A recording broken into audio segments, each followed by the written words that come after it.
April 21 దేవుని వాగ్దానం. నన్ను బలపరిచిన మన ప్రభువైన క్రీస్తు యేసుకు కృతజ్ఞుడనై ఉన్నాను. తిమోతికి రాసిన మొదటి పత్రిక 1వ అధ్యాయము 13వ వచనం. ప్రభునందు ప్రియమైన దేవుని విశ్వాసులారా, ఎలా ఉన్నారు? ఈస్టర్ తర్వాత 3వ ఆదివారము, పునరుద్ధాన దినము. దేవుని వాగ్దానం మనల్ని బలపరుస్తుంది. ప్రభు వాగ్దానం ఎంత గొప్పదో చూడండి. ఇక్కడ చక్కటి సాక్ష్యాన్ని పౌలు ద్వారా మనం వింటూ ఉన్నాం. నన్ను బలపరిచిన మన ప్రభువైన క్రీస్తు యేసుకు కృతజ్ఞుడనై ఉన్నాను.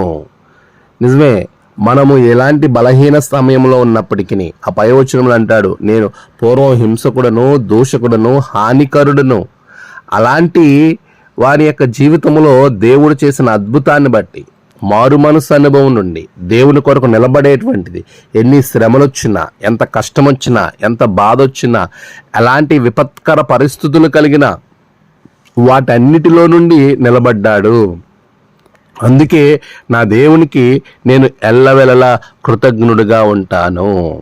ఈరోజు నేను ఏ జీవితం అయితే జీవిస్తున్నానో ఆ జీవితము ఆయన నాకు అనుగ్రహించింది. ప్రతి సందర్భంలో కూడా నన్ను బలపరుస్తూ వస్తూ ఉన్నాడు. పిల్లరా, నువ్వు అనుకోవచ్చు, విపత్కర పరిస్థితుల మధ్యలో కుంగిపోతున్నావా? నీకున్న ఆర్థిక ఇబ్బందుల వల్ల కుంగిపోతున్నావా? ఉద్యోగం రాలేదని కృంగిపోతున్నావా? వివాహం కావట్లేదని కృంగిపోతున్నావా? పిల్లలు లేరని కృంగిపోతున్నావా? ఇంకా అనేకమైన సమస్యలు, ఏవేవో అడుగడుగునా నీకు సమస్యలు ఉన్నాయని కృంగిపోతున్నావా? ఏమి కృంగిపోవలసిన అవసరం లేదు. అలాంటి వాటిలో నిన్ను బలపరిచేవాడు నీ దేవుడు నీ ప్రక్కనే ఉన్నాడు అనే విషయాన్ని నువ్వు గమనించు. నా దేవుడు నాతో ఉన్నాడు అని నువ్వు గమనించి ఆయనతో మాట్లాడు. ఆయనతో మాట్లాడితే ఆయన నీకు సమస్తాన్ని బోధిస్తాడు. ఆ పరిస్థితి నుంచి నిన్ను తప్పిస్తాడు, నిన్ను ఉన్నత స్థాయిలో నడిపిస్తాడు.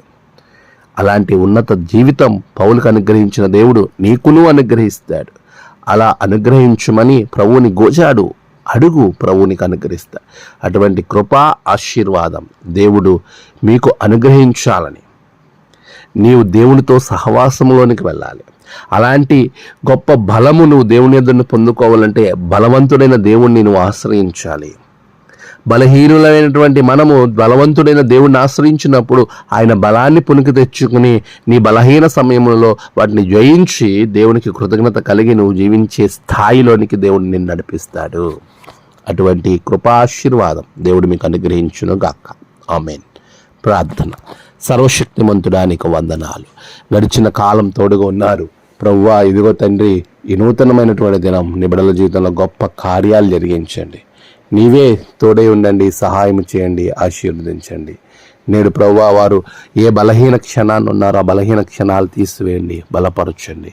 నేడు జన్మదినము, వివాహదినము, ఆయా విశేష దినములు జరుపుకుంటున్న బిడ్డలను ఆశీర్వదించండి. తమ ప్రియులను కోల్పోయి ఆదరణ కొరకు ఎదురు చూస్తున్న వారికి ఆదరణ ఇచ్చండి. దినదీవులతో నింపి మీరే మహిమ పొందమని యేసు నామమున ప్రార్థించి వేడుకొంచున్నాము తండ్రి. ఆమేన్.